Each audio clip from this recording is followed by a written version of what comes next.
This audio program has been produced as a supplement to Side by Side Extra and Side by Side Plus, Student Book 3, by Stephen J. Malinsky and Bill Bliss. Copyright 2016 by Pearson Education, Incorporated. All rights reserved.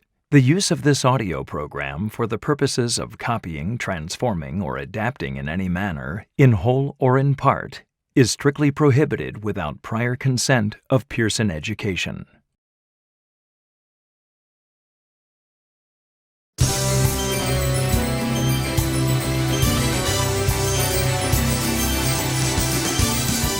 Page 33.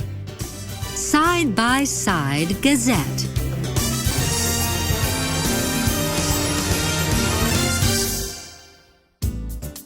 Immigration around the world. More than 145 million immigrants live outside their native countries. Immigrants move to other countries for different reasons.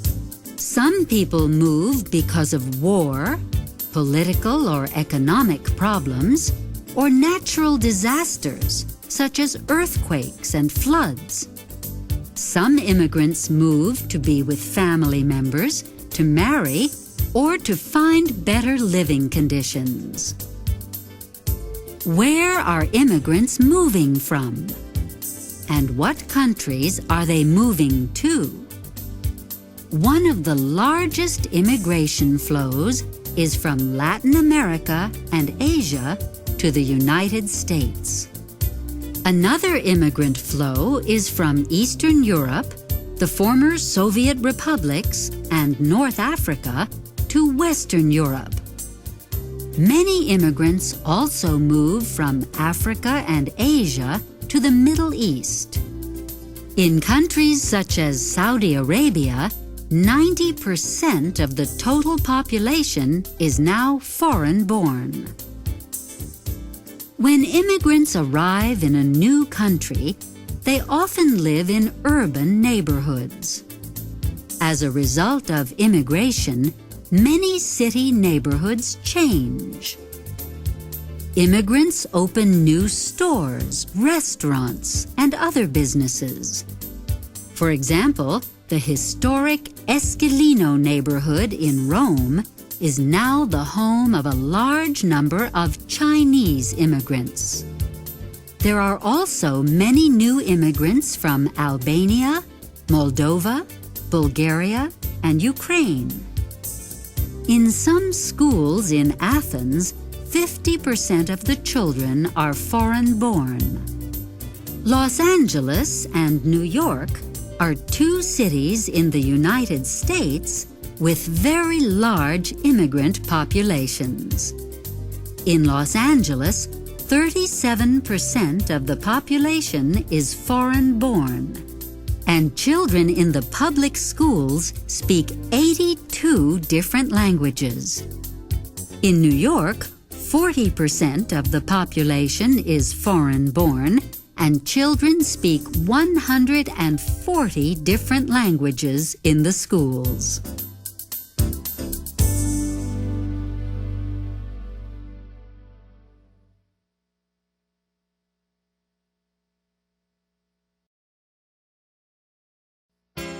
Page 33. Ellis Island.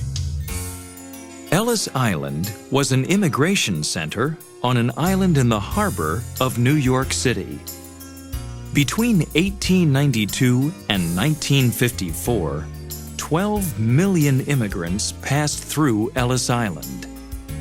At Ellis Island, immigration officials checked immigrants' documents, gave them medical examinations, and decided if the immigrants could stay in the United States.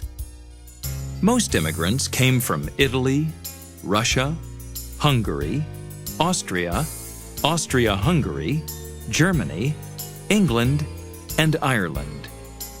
More than 40% of all Americans today have a present or past relative who came through Ellis Island.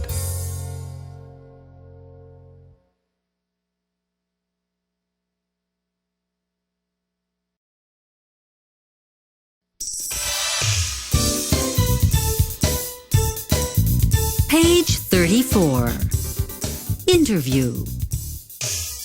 A side-by-side Gazette reporter recently visited Mr. Tran Nguyen, a Vietnamese immigrant in Australia. Mr. Nguyen lives and works in a Vietnamese and Chinese neighborhood in the suburbs of Melbourne. When did you immigrate to Australia, and why? Well, my brother left Vietnam in 1983 and came here to Australia. 7 years later, his wife and children joined him. I came here 3 years ago with my wife and children to be with my brother and his family. Do you work? Yes.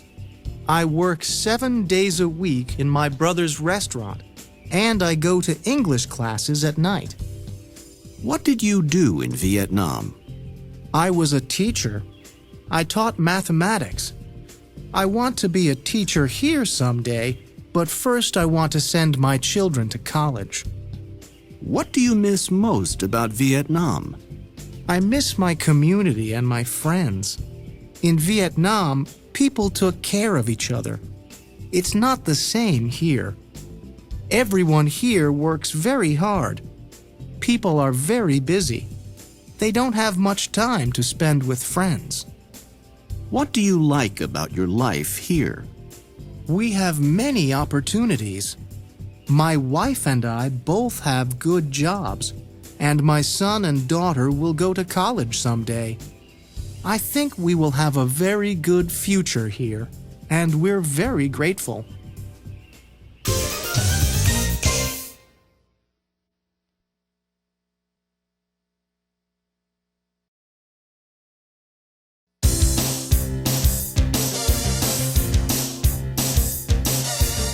Page 35. We've got mail.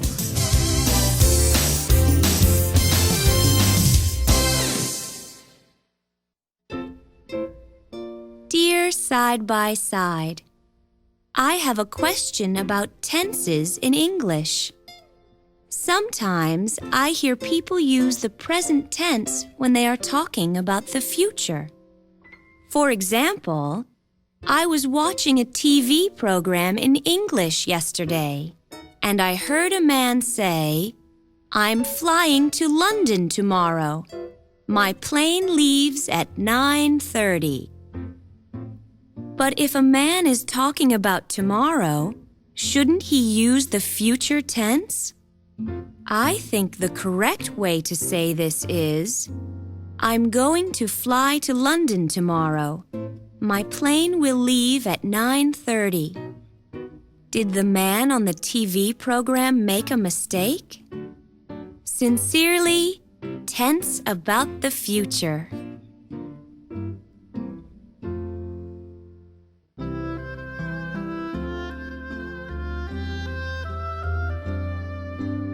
Dear Tense About the Future, your question is a very good one. No, the man on the TV program didn't make a mistake. We often use the present tense to talk about events in the future or about definite plans that we have. For example, you can say, "My brother's wedding is next Saturday. I'm having a party tomorrow. They're going to the beach this weekend. The plumber is coming tomorrow morning." We can also use the present tense to talk about future events that happen at a definite time or on a regular schedule. For example, you can say, "The movie begins at 7:30 tonight. The office opens tomorrow morning at 9 a.m.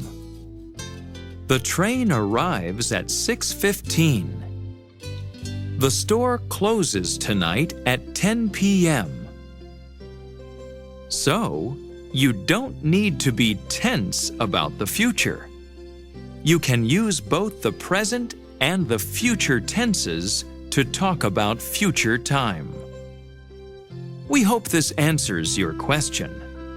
Thanks for your letter. and good luck with your English. Sincerely, Side by Side.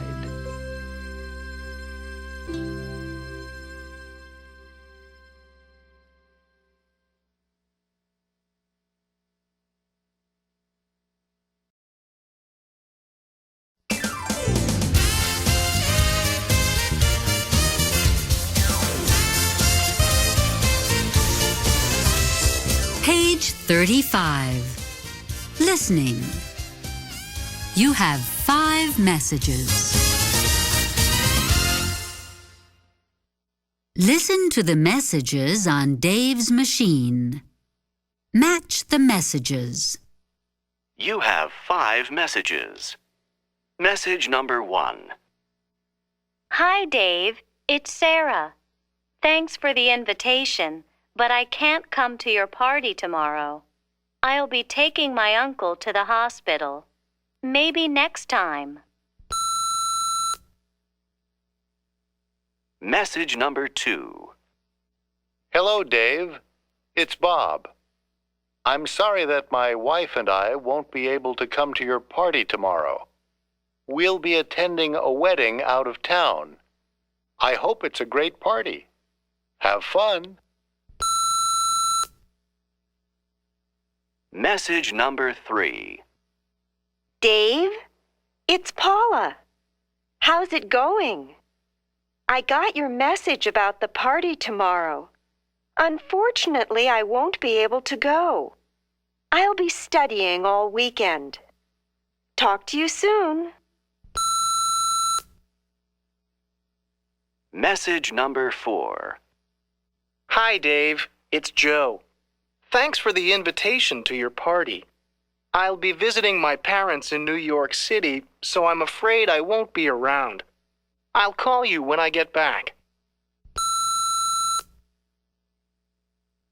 Message number 5.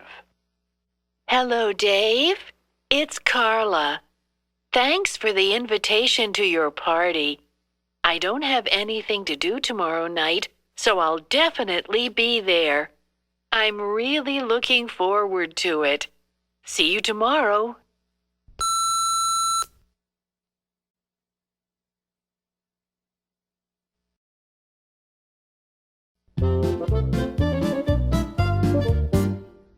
Page 36. Fun with idioms. It's raining cats and dogs.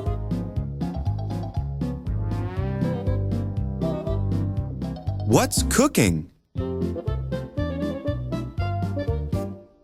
I'm tied up right now.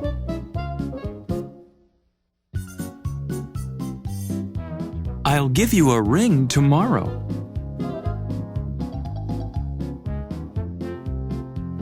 The English test was a piece of cake.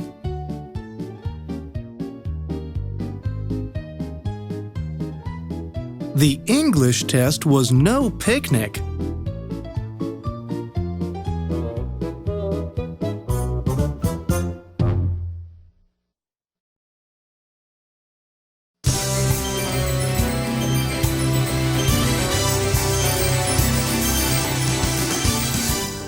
Page 65. Side by Side Gazette.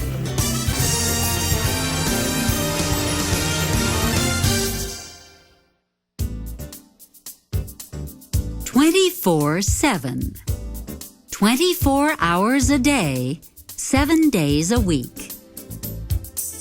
More and more companies around the world are operating 24 hours a day, 7 days a week. Many of these companies do business with companies in other time zones around the world. Other companies sell products to customers worldwide. In an age of instant communication by telephone, by fax, and over the internet, many businesses must stay open all the time to serve their customers. International banks, computer companies, manufacturing companies, and businesses that sell their products over the World Wide Web are examples of such companies. Employees of these 24/7 companies have seen changes in their work schedules in recent years. About 20% of employees don't work on a traditional 9 to 5 daytime schedule anymore. Their companies have switched them to other shifts, such as 3 p.m. to 11 p.m. or 11 p.m. to 7 a.m.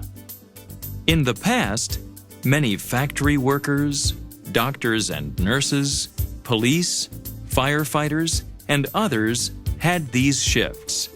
But now, many office workers have also started to work during these hours.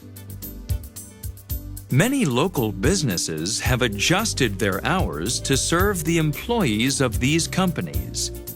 More and more supermarkets are open 24 hours a day. Restaurants and coffee shops close later and open earlier. And businesses such as photocopy centers, health clubs, laundromats, and even some childcare centers are always open.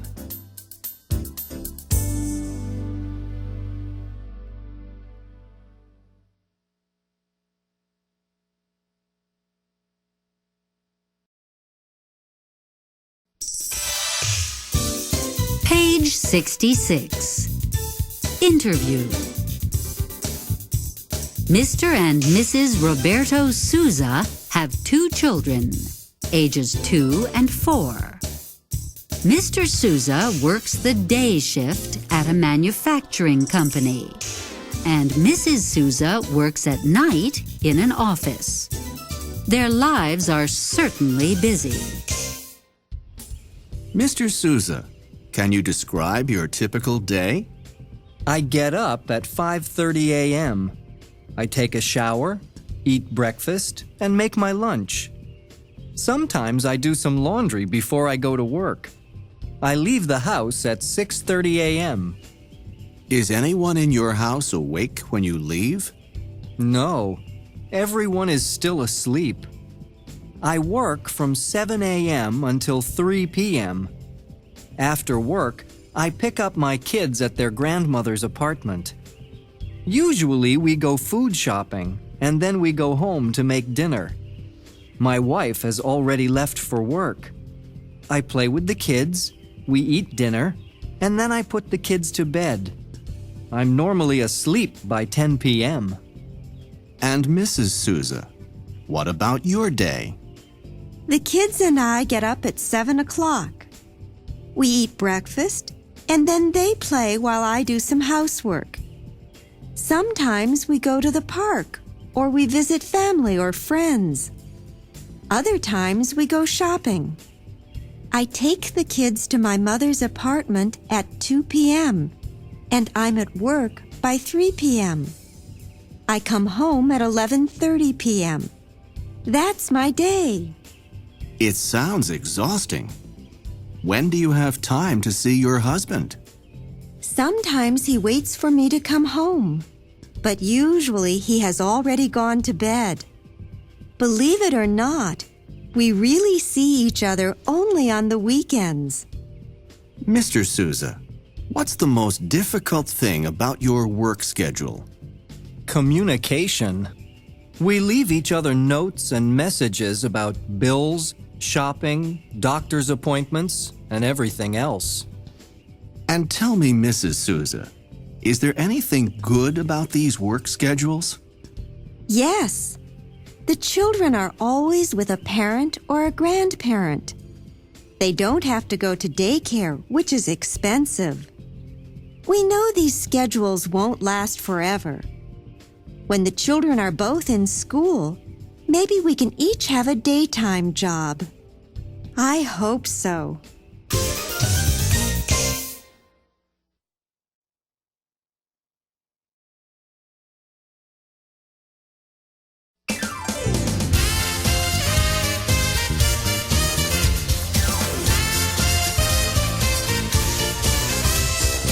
Page 67.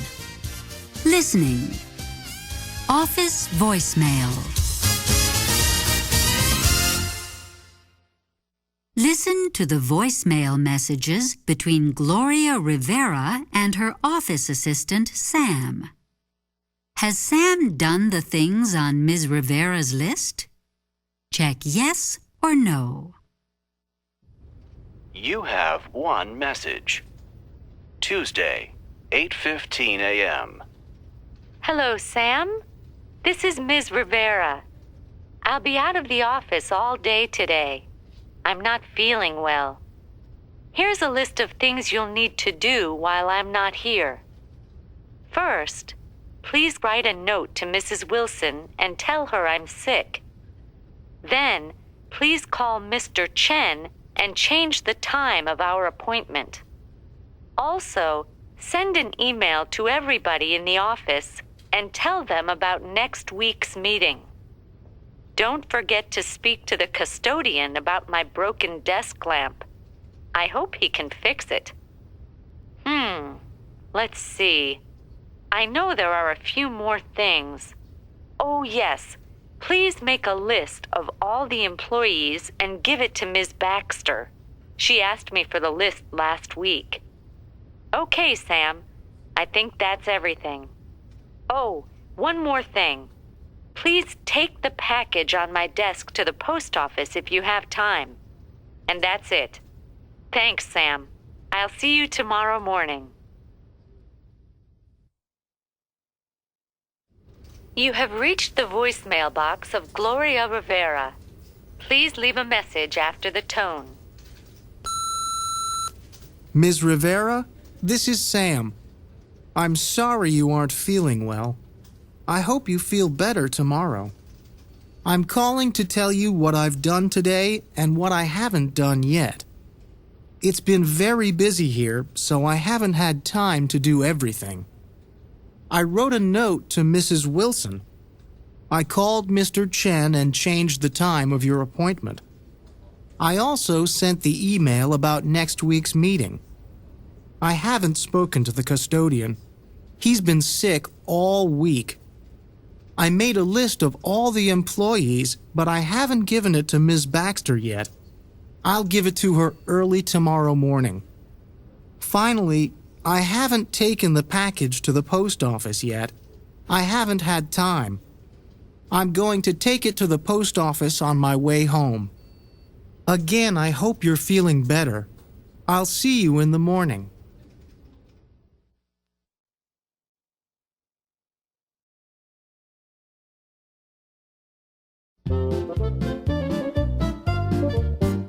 Page 67. Fun with idioms. My new coworker is a real peach.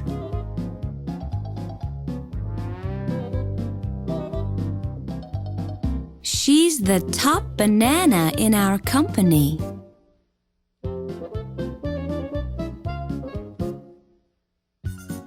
He's a real ham at office parties.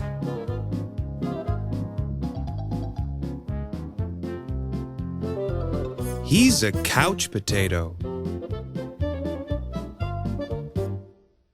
She's a smart cookie. He wants to ask for a raise, but he's chicken.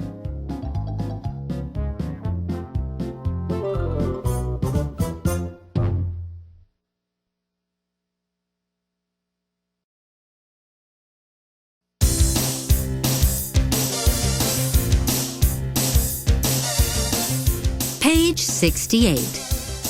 We've got mail.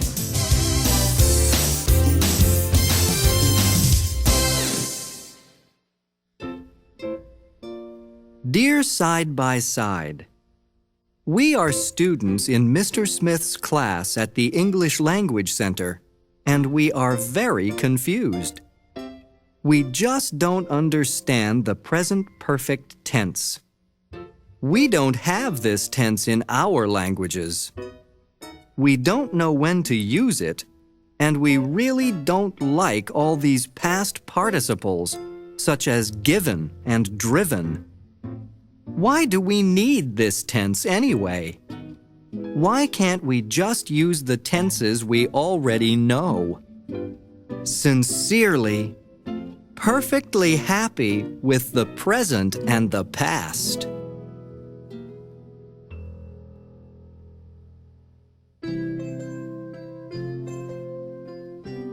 Dear Perfectly Happy, the present perfect tense has always been difficult for learners of English. We'll try to explain it to you with some examples. We use the present perfect tense to talk about things that happened or didn't happen sometime in the past, but the exact time isn't important. For example, I have already seen that movie. He has never ridden a motorcycle. She hasn't gone to the bank yet. Things that happened many times in the past. For example, I have driven trucks for many years. We have eaten lunch there many times. Things that happened in the past and are still happening in the present. For example, I have known them for 2 years. She has been sick since last Thursday. They have lived here for a year.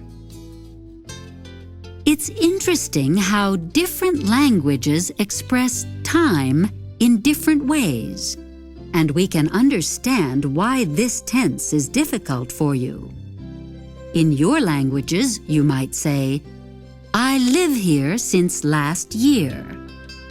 I am living here since last year. I lived here since last year. In English, these are all wrong. Sorry. The correct way to say this is, I have lived here since last year.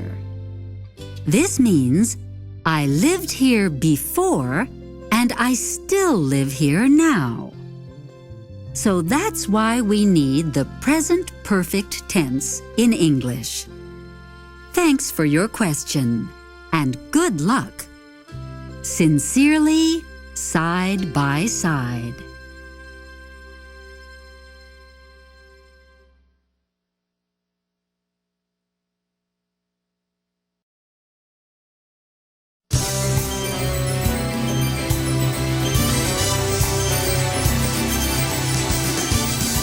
Page 111.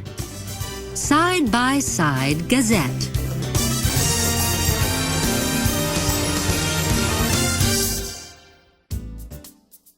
The Jamaican Bobsled Team. An unusual group of athletes arrived in Calgary, Canada for the 1988 Winter Olympic Games. The Jamaican Bobsled Team. Many people were surprised.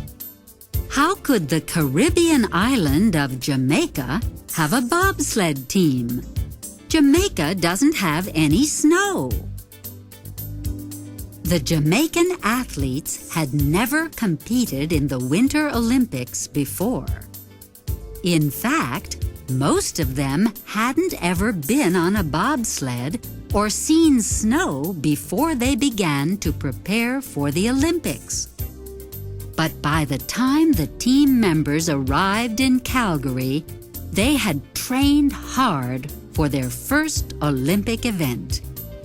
They had been running and weight training in Jamaica. Then they had gone to a training center in Lake Placid, New York.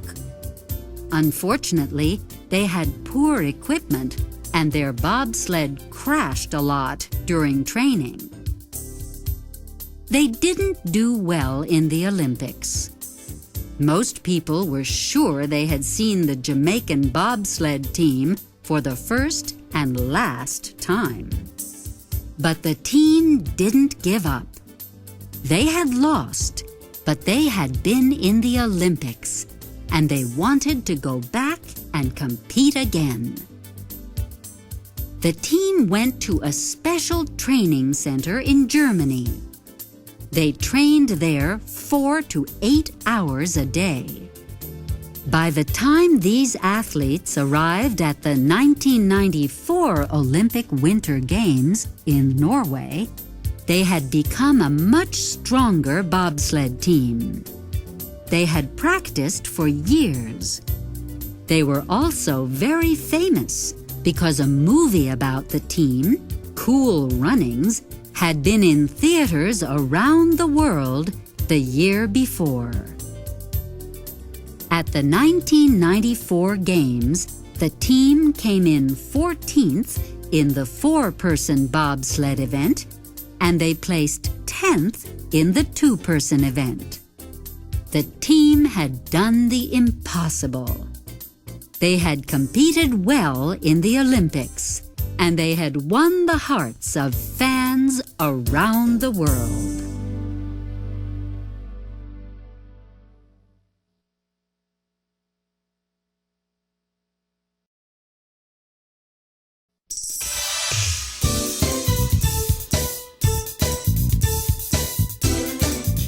Page 112. Interview.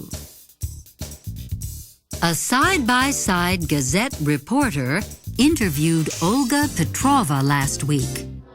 Olga had just won the Women's Regional Figure Skating Competition.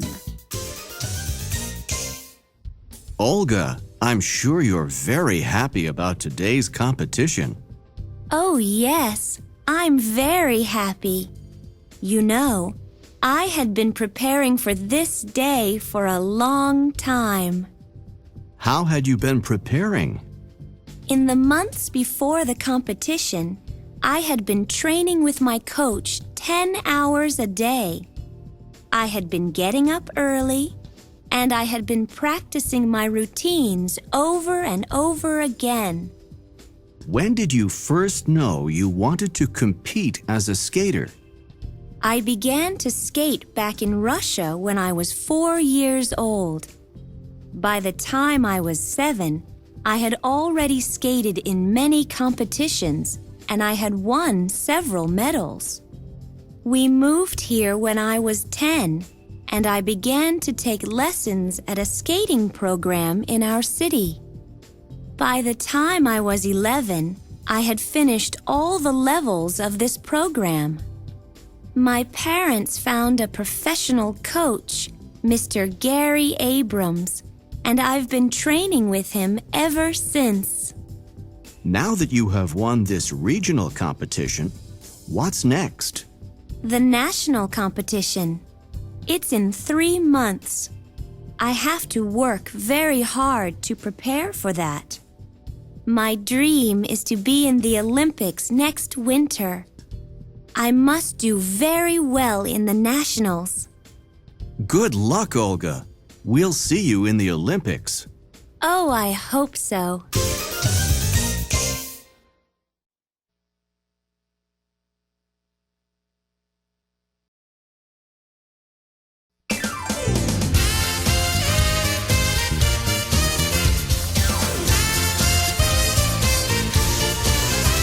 Page 113.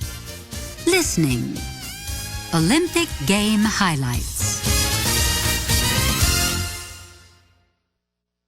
Listen to the Olympic Game highlights. Match the highlight and the sport.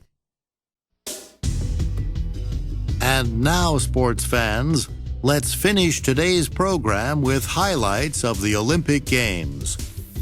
Here are 5 of my favorite moments in the most recent Summer and Winter Games.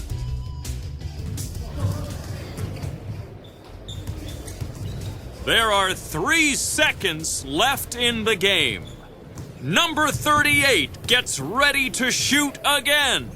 His team needs this point to win the game. He shoots, and it's in the basket. That's it. The game is over, and the United States wins 99-98. The U.S. gets the gold medal.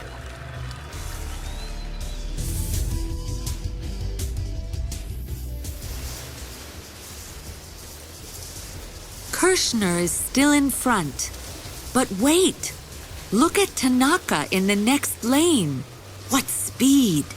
Look at him move through the water. Tanaka is even with Kirshner. Now Tanaka is ahead. And Tanaka wins the event.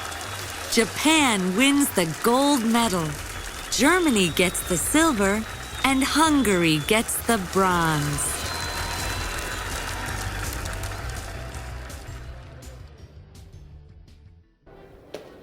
Natasha knows she must do this floor routine perfectly to win the gold medal. She had problems today when she fell off the balance beam, and that's usually her best event. She's doing very well. What a strong and graceful athlete. And here's the most difficult part of her routine. Beautiful. But oh, she falls. Natasha has fallen at the very end of her routine. What a shame. There will be no gold for Natasha this year.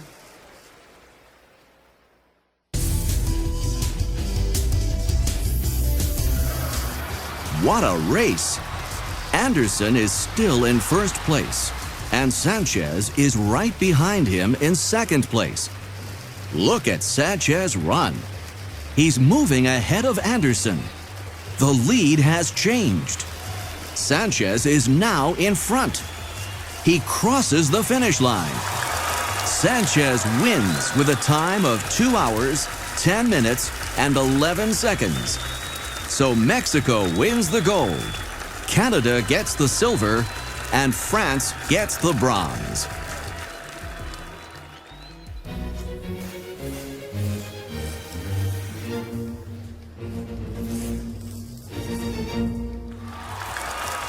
And Tamara leaves the ice after a beautiful long program. I think that's one of the best programs I've ever seen at the Olympics. She moved so gracefully to the music. Let's see what the judges think. Look at these marks. 5.8, 5.9, 5.9, 5.8, 5.7, 5.9, 5.9, 6.0, 5.8. Excellent scores. Tamara wins the gold medal. Look at all the flowers people are throwing on the ice. I'm sure this is the happiest day of Tamara's life.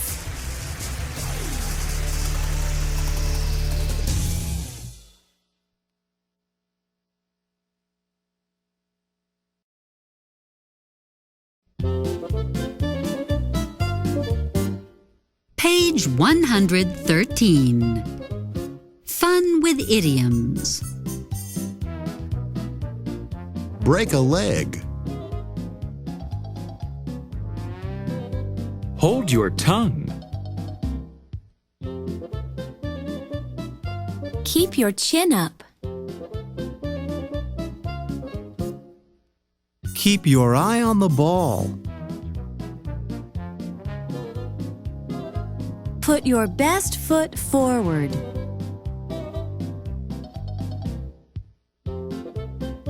Get off my back.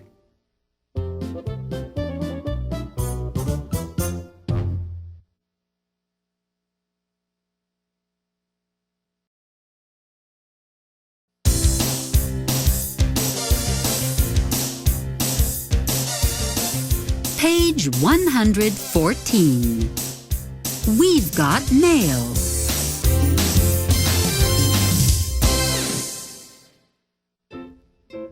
Dear Side by Side, I have a question about gerunds and infinitives after verbs. I'm very confused.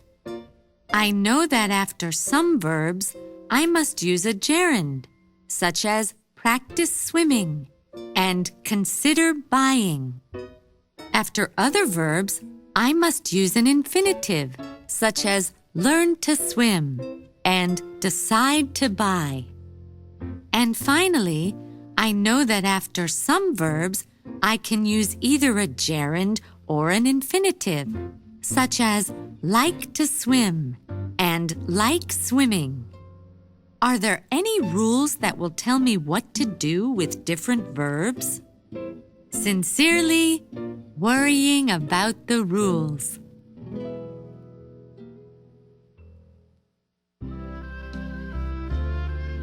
Dear worrying about the rules. You seem to understand how to use gerunds and infinitives.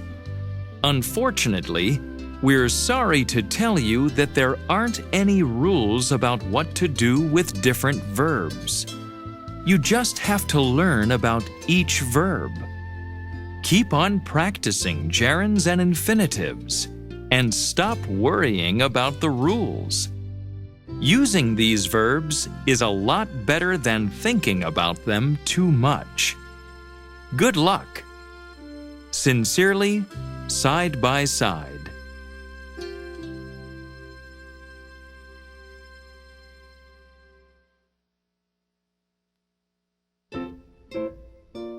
Dear Side by Side, we've been studying the present perfect and present perfect continuous tenses in our class for the past several weeks. I think I finally understand this grammar, but now we have begun learning the past perfect tense, and to tell the truth, I don't understand when to use it. Can you help? Sincerely, life was perfect before the past perfect.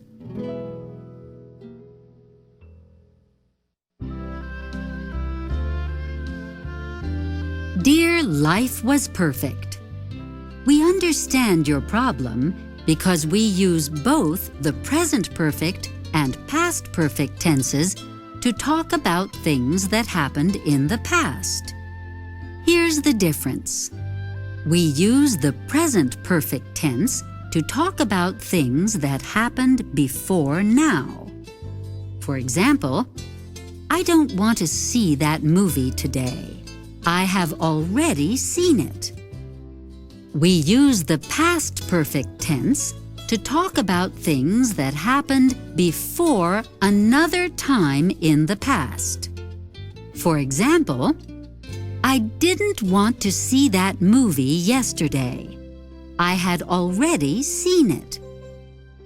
We're glad you have learned the present perfect tense, and we're sure you'll do well with the past perfect. Best wishes, Side by Side.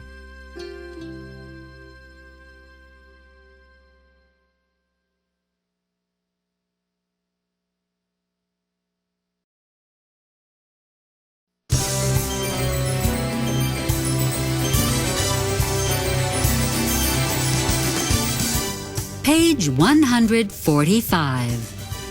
Side by Side Gazette.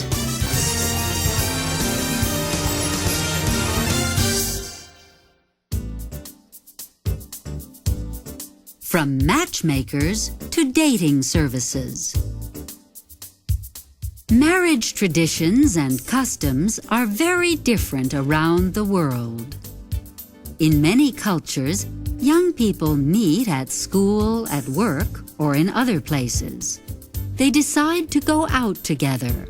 They fall in love, and they get married. In other cultures, parents or other family members arrange a match between two young people. In India, for example, a father traditionally finds his daughter a husband. The father might ask friends or relatives to recommend a possible husband, and he might put an ad in the newspaper. The father looks for someone with a good education, occupation, and salary. When he finds a possible match, he sends his daughter's horoscope to the boy's family. An astrologer reads the horoscope and decides if there is a good astrological match between the young man and woman. If the astrologer approves, the families then discuss the marriage arrangements. In many cultures around the world, families use a matchmaker to bring young people together and arrange marriages. This is especially common in rural areas of many countries. Families pay the matchmaker to find a partner for their child. Sometimes the matchmaker also helps families with the business part of a marriage agreement. For example, a family may give or receive animals, products, or other valuable things as part of the marriage arrangement. In some cultures, parents even arrange marriages between children before they are born. These traditions and customs are changing in many places, especially in the modern cities of the world. Young people want the freedom to choose their own partners. Many, however, actually use modern-day versions of the traditional matchmaking services. For example, some people put personal ads in newspapers or magazines. In these ads, people describe themselves and tell what kind of person they're looking for. Others use dating services, companies that bring people together. Most dating services ask people to submit a photograph and fill out a long questionnaire about their background and interests. Some dating services even make videos of their customers. People who use a dating service can usually browse through the company's information to find a possible partner.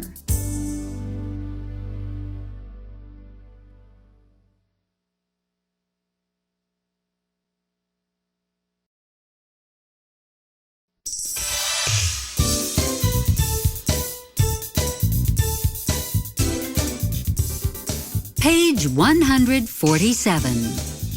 Interview.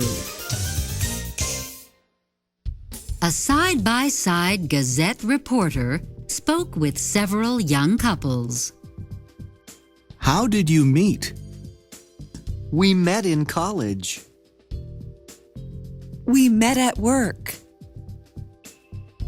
We met at a bookstore. We were high school sweethearts. We met on a blind date that our friends arranged. We met through a dating service. Our parents arranged our marriage through a matchmaker.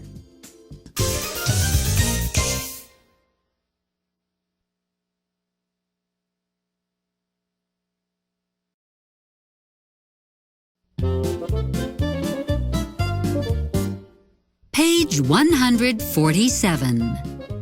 Fun with idioms. He's nuts about me. She gave me the cold shoulder.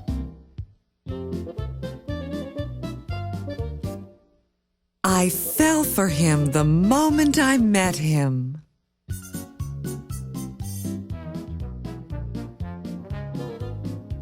We had planned to go on a date, but she stood me up.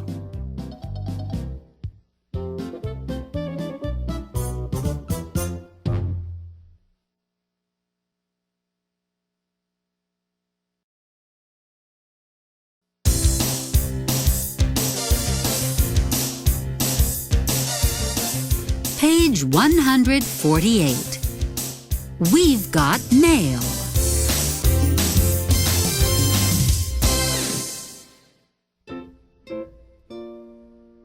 Dear Side by Side, I'm trying to figure out two-word verbs. Is there a rule that will tell me which two-word verbs are separable and which are inseparable? I hope to hear you from soon. Sincerely, looking for an answer.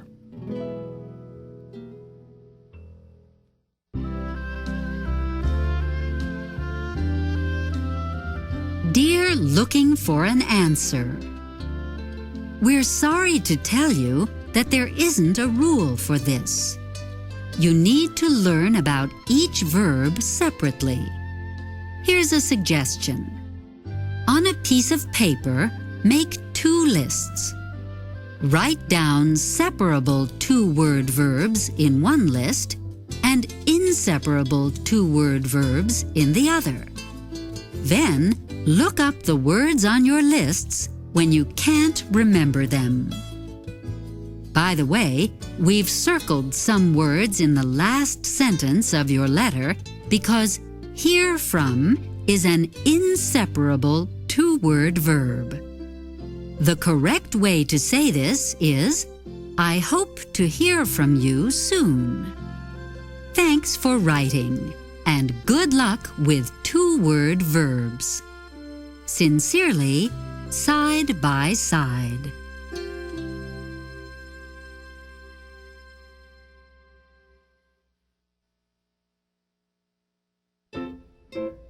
Dear Side by Side, I think 2-word verbs are very difficult. The verb in a 2-word verb has one meaning, but the whole 2-word verb often has a different meaning. For example, I turned on the light, but I turned down the invitation. I take out the garbage, but I take after my father. In my language, we have different words for all these expressions. Why does English use the same words over and over again? Sincerely, turned off by 2-word verbs.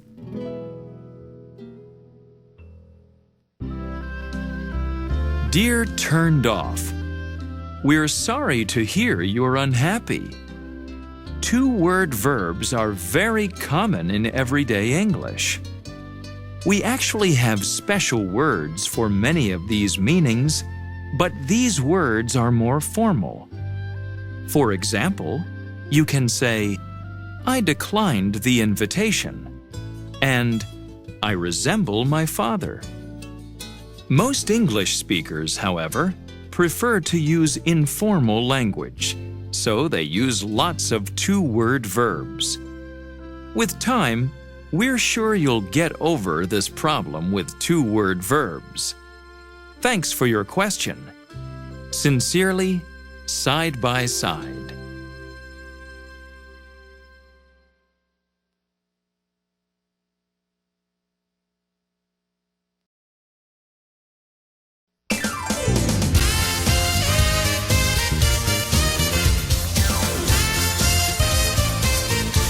Page 148. Listening. Telephone tag. True or false? Listen to the messages on Mary and Jim's answering machines. Answer true or false.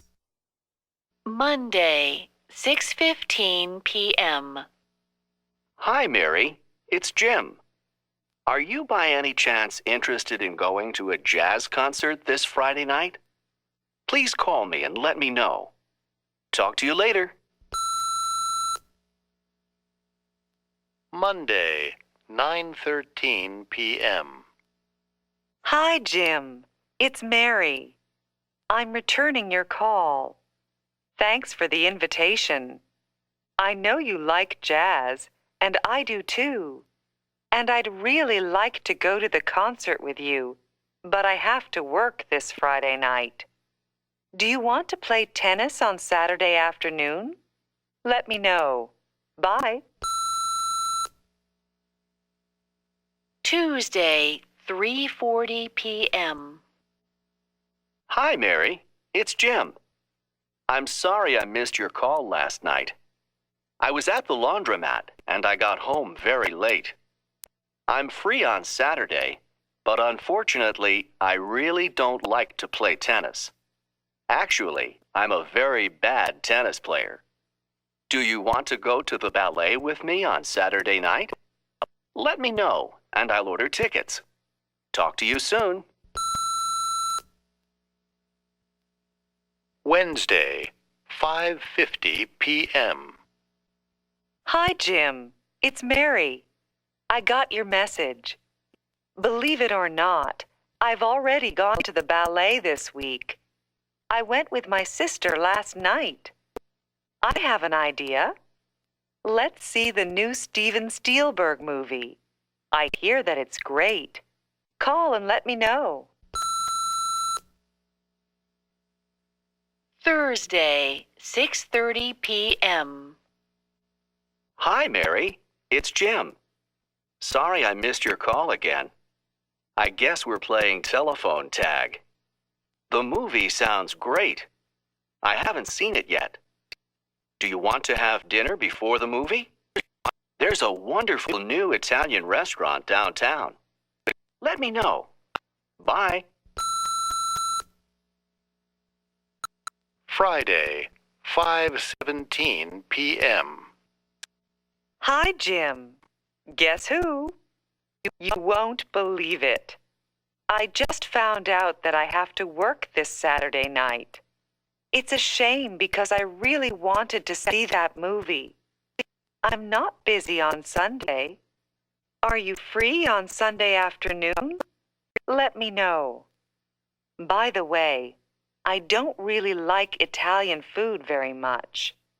There's a very good Greek restaurant in my neighborhood. Maybe we can have dinner there after the movie. What do you think? Talk to you later.